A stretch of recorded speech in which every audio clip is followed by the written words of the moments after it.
E aí, gente, tudo bem? Sejam bem-vindos a mais um vídeo do Parabólica. Deixa eu me ajeitar aqui. Eu sou o Pedro Renal, professor nessa sexta para aula de Sociologia, para a gente falar sobre trabalho, concepções de trabalho. Olha só, ao longo da história a gente vai ter citações aqui, a gente vai falar sobre questões práticas, sobre questões teóricas, com citações de filósofos e sociólogos, vai ser bem interessante, certo? Isso vai ajudar vocês, inclusive, não só a fazer questões de sociologia, mas há argumentações aí também, um arcabouço teórico para redação. Então fiquem de olho no Enem e demais vestibulares, certo? Então já se inscreve no canal se ainda não for inscrito, curte esse vídeo, porque você vai ajudar o canal Parabólica a crescer. Tem sociologia, filosofia, história geral, história do Brasil, história da arte. É muito conteúdo para o Enem e demais vestibulares. Aqui tem muita coisa, certo? E também me sigam lá na Twitch, estou fazendo lives lá jogando videogame e tá muito bacana, não deixe de me seguir lá, o link está aqui também. A gente troca uma ideia muito gostosa lá, muito legal enquanto eu tô jogando joguinho de corrida ou qualquer outra coisa, certo? Vamos lá. A primeira coisa, trabalho, todo mundo você vai falar em trabalho, a primeira ideia que se vem do trabalho é o trabalho braçal, certo? Quando a gente fala de trabalho, a primeira coisa que se vem é o trabalho braçal. É preciso ressaltar, antes da gente entrar em qualquer concepção de teóricos que vão falar sobre isso, que o trabalho ele é importante para o desenvolvimento de uma sociedade, para a manutenção de uma sociedade. Sem o trabalho, seja lá qual for o tipo de trabalho que a gente for falar, mas sem um trabalho, uma produção, essa sociedade dificilmente ela vai se desenvolver. Então o trabalho ele é importante para a manutenção dessa sociedade. A questão é que essas concepções de trabalho elas se modificam. Os sujeitos, os atores que estão ali, eles muitas vezes têm interesses diferentes em relação a isso. E etimologicamente falando, que é muito importante que vocês saibam, o trabalho ele já tem uma posição, um conceito de trabalho, né, a etimologia, ele vem de uma questão, eu diria até que negativa, se a gente parar para pensar. Porque etimologicamente a palavra trabalho vem lá do latim em tripalium, que basicamente significa três paus ou três pontas ou alguma coisa do tipo. O que significa isso? Tripalium era um objeto utilizado nas agriculturas das sociedades antigas, iniciando lá na Grécia, por exemplo, que era uma ferramenta com três pontas de madeira e pontiagudas, né? Algumas tinham pedaços de ferro, inclusive, que eram utilizados para ceifar, para cortar espigas de milho, né? Ali no milharal, né? Como uma forma de trabalho. Então já está relacionado, era uma ferramenta de trabalho. Só que na Roma antiga, o que é bem interessante dizer é que tripalium ele já é um outro objeto, né? Tirando aí da Grécia, entrando na Roma. Já era um outro objeto. E que objeto? Era um objeto de tortura na Roma antiga. Era também três partes, né, de madeira, então era um objeto que você tinha uma madeira central e outras duas fazendo um X, onde o sujeito ele era acorrentado, né, a essa peça para ser torturado, né, que a gente chama de tripalho. Ele ficava com as pernas esticadas, abertas e os braços também, os membros abertos e esticados.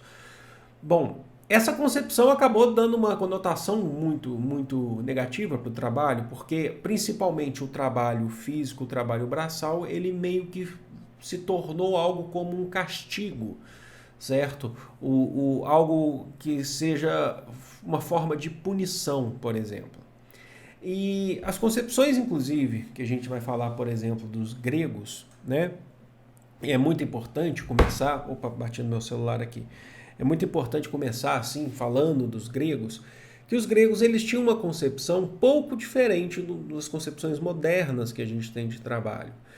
Hoje em dia a gente escuta muito aquelas frases de que o trabalho dignece o homem, aquela coisa toda. O sujeito, quando é visto trabalhando desde muito cedo, ele é visto como um homem digno, né? Um homem ou uma mulher, né? mas que saem para trabalhar. A gente vê muitos discursos às vezes, de pais, de pessoas mais experientes que falam: eu comecei a trabalhar aos 14 anos de idade, aos 12 anos ou aos 9 anos o meu pai morreu e eu tive que trabalhar para ajudar a sustentar a minha família. E tudo isso, né, é colocado como algo que, tá vendo como eu sou um exemplo de vida, o quanto que eu venci, estou aqui agora passando a minha importância, né, a importância dessa minha vida para vocês.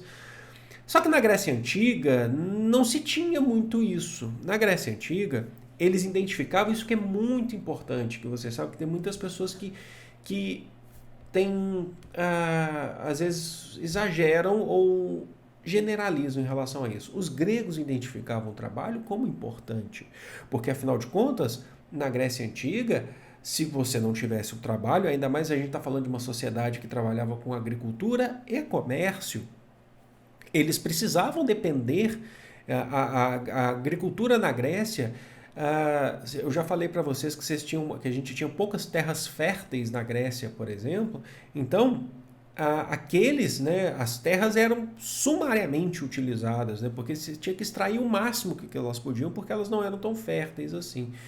Então, havia uma necessidade desse trabalho braçal muito forte ali na Grécia Antiga, e também do comércio, dos mercadores, né, que passavam pelo mar Mediterrâneo e entre as próprias cidades-estado gregas para fazer esse comércio, esse trabalho. Então, o trabalho é importante. Porém, há uma divisão ali sobre esse trabalho que lá na frente vai ser questionada, tá? Mas essa divisão, essa primeira divisão que a gente está falando necessariamente, é do que seria o intelectual, que para os gregos não necessariamente era um trabalho, e o braçal, que de fato era o trabalho. O cidadão grego, o eupátrida, né, que é aquele que é cidadão, que na concepção, inclusive de Aristóteles, que a gente vai citar aqui, que participava da política grega, que é muito importante, ele faz essa diferenciação de que o cidadão, ele não era esse apto ao trabalho, ele reconhecia a importância do trabalho. Tá, do trabalho braçal. Só que esse trabalho tem que ser para ou homens livres, que não são cidadãos necessariamente, que vão trabalhar com comércio e com outras atividades ali dentro da cidade, ou os escravos. Afinal de contas, a gente está falando de uma sociedade que era escravista, tá? A gente está falando de um modo de produção escravista. Então, os escravos eram a base de sustentação dessa sociedade, certo? E, logicamente, que para começar, aqui eu vou passar para vocês aqui duas citações do Aristóteles aqui. Para quem tiver interesse, essas duas citações estão no livro Política do Aristóteles, tá? Que é um livro que eu já falei para vocês que eu pretendo fazer aqui para aula de filosofia, fazer aquele estudo de obra, tá? Então vamos lá. Pertence também ao desígnio da natureza que comande quem pode. Olha só, ele está fazendo essa diferenciação aí daqueles que vão ter algo intelectual, uma atividade intelectual, e o pessoal que vai ter o trabalho braçal, por sua inteligência. Então, os mais ricos, os cidadãos, os filósofos, os políticos, tudo prover. E pelo contrário, que obedeça quem não possa contribuir com a prosperidade comum, a não ser pelo trabalho de seu corpo. Você não pode contribuir com a sua inteligência, então você contribui com o trabalho do seu corpo. Depois ele até fala, essa partilha é salutar para o senhor e para o escravo. Isso é saudável tanto para o senhor, o inteligente, do intelecto, e para o escravo, porque isso faz, segundo Aristóteles, a sociedade andar de alguma maneira, tá? Então isso é interessante. Só que aí depois a gente tem uma outra citação aqui que eu passo para vocês do Aristóteles. A natureza, por assim dizer, imprimiu a liberdade e a servidão até nos hábitos corporais. Vemos corpos robustos, talhados especialmente para carregar fardos e outros usos igualmente necessários. Corpos fortes, os gregos gostavam disso, mas vocês vão carregar coisas, vocês vão trabalhar de forma braçal. Outros, pelo contrário, mais disciplinados, mas também mais esguios, incapazes de tais trabalhos. São bons apenas para a vida política. Então ele está fazendo essa diferenciação. Esses aí não têm corpos tão fortes, são disciplinados, mas não são tão fortes. Esses são bons para a vida política.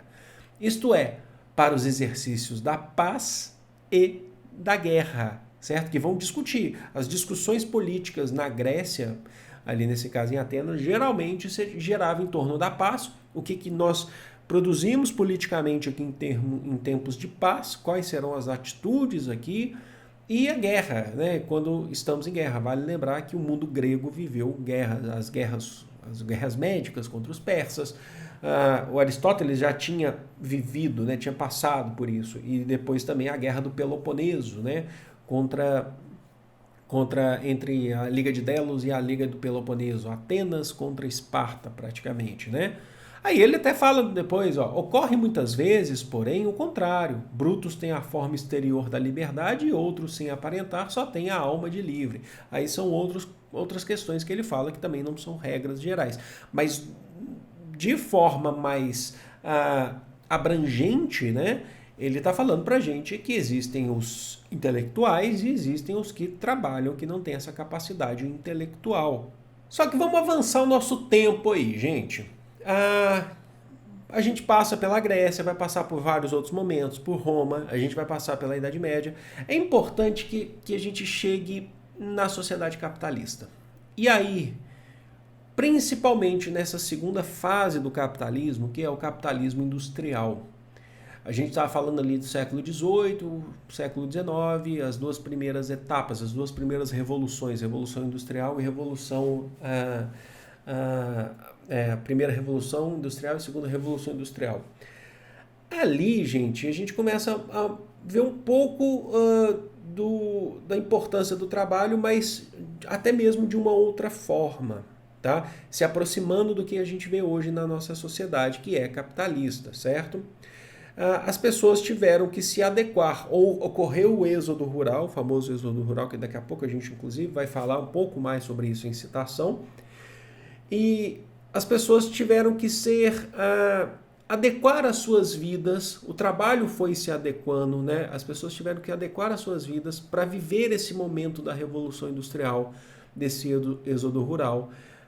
E é importante que a gente saiba que começa a entrar essa noção, essa capacidade que a gente tem muito hoje, de que aquele que não trabalha, né, agora de forma assalariada, ele é um vagabundo. Aquele que não tem um trabalho braçal, ele não contribui com a sociedade. Porque a gente está pensando agora em uma sociedade muito veloz, muito rápida, e uma sociedade muito mecanizada. Então, a gente acaba tendo conceitos assim daquele que está em um momento, às vezes, de folga. A gente vê isso muito hoje. Muitas pessoas que às vezes estão num momento de folga, elas não conseguem entender o porquê que dá para colocar uma bermuda e ficar em casa num dia de folga. Tem gente que não consegue, numa segunda-feira, suponhamos que a minha folga é na segunda-feira, eu não consigo pensar que eu não estou produzindo algo. Existe uma carga social em cima. Isso tudo vem muito por conta dessa sociedade capitalista. Isso muito vem tudo por conta das concepções de trabalho que a gente tem.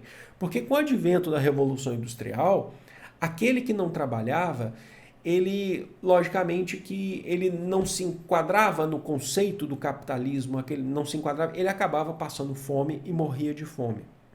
Mesmo que ele pudesse ter outras atividades importantes para a sociedade e mesmo que ele não tivesse condições físicas, inclusive, a gente podia estar tratando com uma pessoa com deficiência física, não pudesse ter o trabalho físico braçal dentro da sociedade, dentro da Revolução Industrial. Ele era subjugado mesmo por isso, certo? Por quê? Porque com o advento da primeira e da segunda Revolução Industrial, não se pensava muito, na verdade não se pensa, né? Tem um pelo da Nina aqui, não se pensa muito ainda, mas hoje nós temos legislações, né, que vão discutir isso. Mas naquele tempo a gente tinha ausência dessas legislações trabalhistas. Então aquele que não trabalhava, ele era o que estava nadando totalmente contra a maré, não trabalhava no conceito braçal. Porque eu já falei para vocês, inclusive, que crianças trabalhavam na Revolução Industrial. Né? Na nossa última aula aí, a gente falou sobre o trabalho infantil, né? A gente falou sobre o trabalho escravo e também falou sobre o trabalho infantil. Que as crianças, elas tinham que trabalhar de certa forma. E o trabalho pesado, o trabalho geralmente girava lá em torno de 14 horas, mas você podia aumentar isso para 16, até 17, 18 horas. Porque com a ausência da legislação trabalhista, o que valia era o acordo entre o patrão e o operário, o funcionário, o empregado. E se esse empregado ele não aceitasse a condição do trabalho de 14, 15, 16 horas de trabalho por dia, tudo bem, ele era livre nesse sentido para poder arrumar um outro emprego. Só que as fábricas geralmente colocavam, você vai ter que trabalhar 14 horas por dia.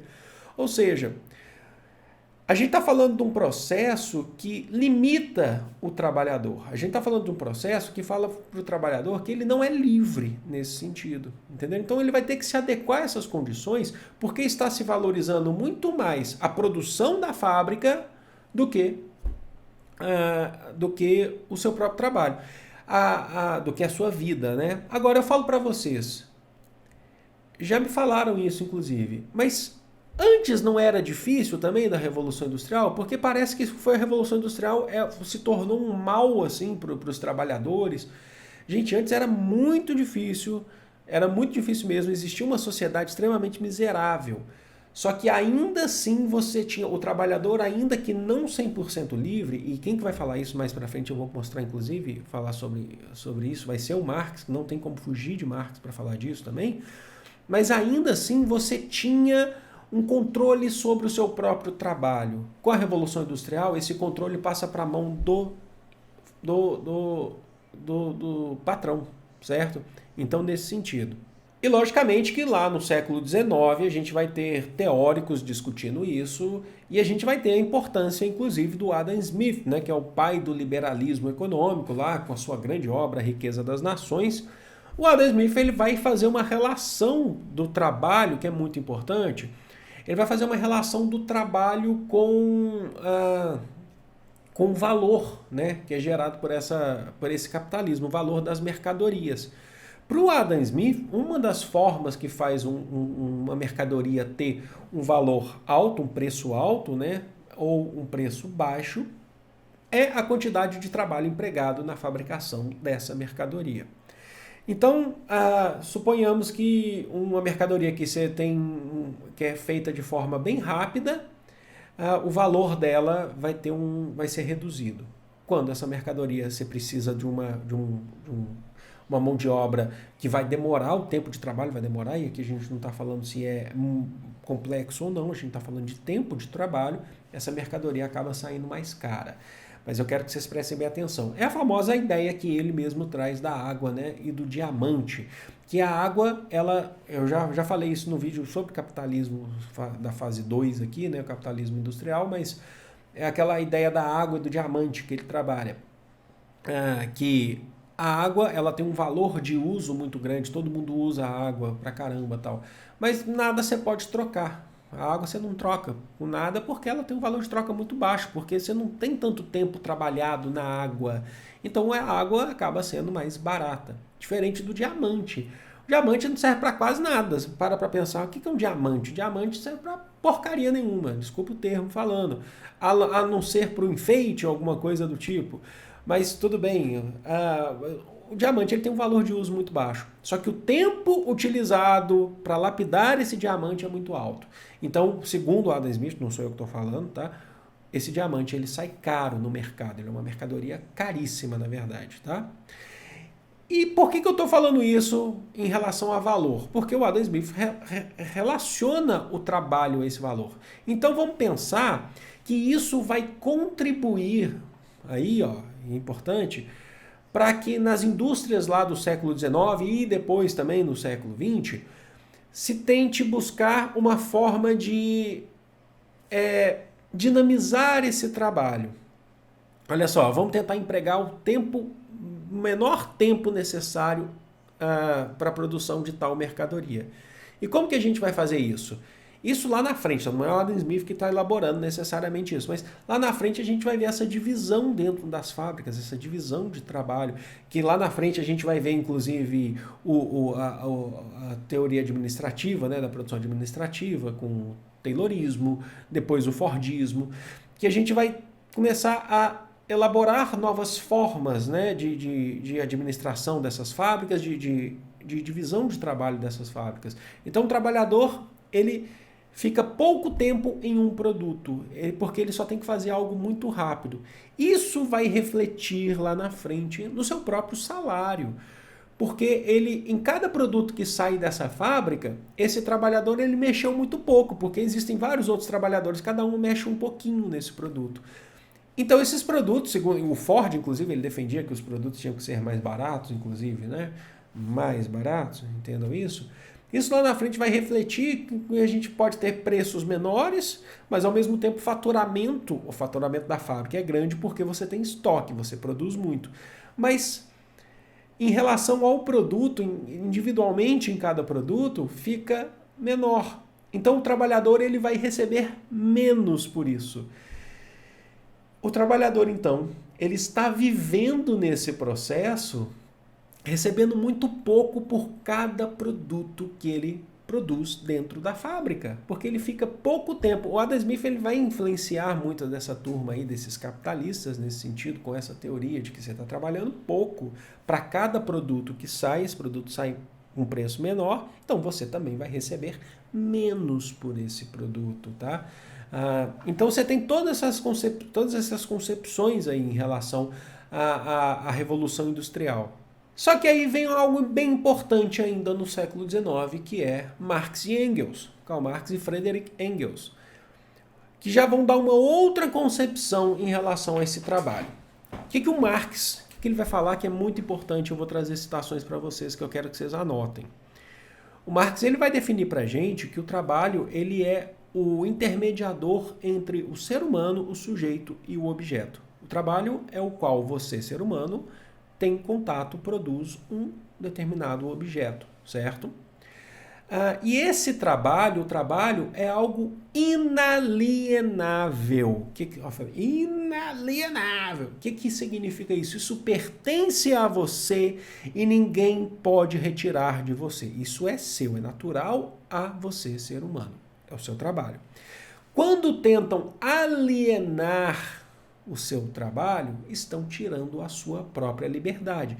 Se o trabalho é algo que pertence a você, é a forma com que você tem contato com o objeto, você passa a produzir algo, de certa forma, quando tentam pegar isso e fazer você produzir, por exemplo, para outros, dando um exemplo aqui, estão tirando a sua própria liberdade.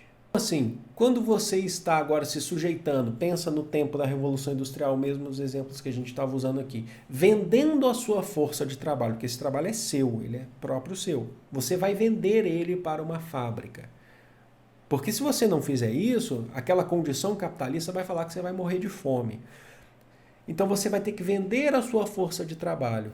Vai vender para quem? Para uma fábrica. Uma fábrica pertence a quem? A um patrão determinado, certo? Então você vai vender essa força de trabalho para um patrão e aí você está perdendo parte dessa sua liberdade. Porque até mesmo a gente entende que aí entra inclusive outras teorias, né? Eu bati aqui, teoria da mais-valia, por exemplo, que vendendo a sua força de trabalho, você está vendendo a sua força de trabalho, você vai ganhar muito pouco por isso. Você vai ganhar uma condição um pouco apenas para a sua sobrevivência, certo? Porque o lucro maior vai ficar com o patrão. Então, estão retirando o seu direito de trabalhar por si próprio. É isso. Quando você, então, o Marx ele vai definir que nas sociedades antes do capitalismo, pré-capitalistas, mas vamos definir principalmente antes desse capitalismo industrial, não significa que não havia exploração. Isso é muito importante que você saiba. Não significa que não havia exploração. Mas o trabalhador ele tinha controle de tudo o que ele mesmo produzia, porque a ele mesmo pertencia. Só para você pensar antes, aí vamos pensar em tempos de feudalismo. Por mais que você estivesse atrelado à terra, a um senhor, no caso se você fosse um servo, você tinha controle da sua própria produção. Você tinha controle, inclusive, você dialogava com o tempo, você dialogava com o clima, certo? Você dialogava, logicamente você precisava entender o clima, precisava entender o tempo, as estações do ano, mas você tinha controle do que era produzido. Você passa a produzir só um pedaço com essa divisão do trabalho que a gente já falou, você passa a produzir ligado a outro, você está vendendo a sua força de trabalho para a fábrica e o seu salário é pequeno, seu salário é menor, entra a questão do mais-valia, o patrão fica com a mais-valia, você, trabalhador, fica com a menos-valia. E aí o que acontece? A ideia é o seguinte, você vai receber um salário pequeno que vai ser suficiente apenas para a sua vida, para você se manter vivo, certo? Então, esse trabalho, esse tipo de trabalho que a gente está falando, esse trabalho braçal, dentro dessa exploração capitalista, procura te manter vivo para trabalhar mais, para gerar lucro para o outro. Mas não pensa na sua qualidade de vida. E a concepção de Marx para o trabalho é importante, esse trabalho braçal para o Marx é importante, mas ele vai muito além. O trabalho intelectual é muito importante para o Marx.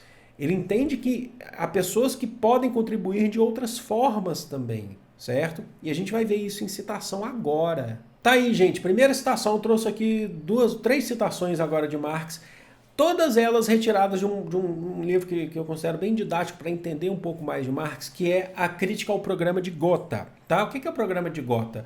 Eu fiz um vídeo falando, eu tenho um vídeo aqui na playlist de Sociologia, o que realmente Marx pensava sobre socialismo. É o pouco que Marx vai falar sobre socialismo. Ele faz mais críticas em sua obra sobre o capitalismo, certo? E a Crítica ao Programa de Gotha, ele fala um pouco mais sobre socialismo. E o que é isso? O Programa de Gotha, a Crítica ao Programa de Gotha, é que ele recebe, né, as teses do Partido Social Democrata Alemão e ele faz as suas críticas, né? O tempo todo o livro é ele fazendo as críticas e aí ele coloca o que ele pensa de fato. Tá lá, ó, uma citação aqui: o trabalho não é a fonte de toda a riqueza.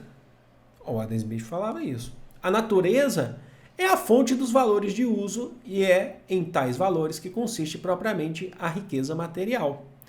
Tanto quanto o trabalho, que é apenas a exteriorização de uma força natural, da força de trabalho humana.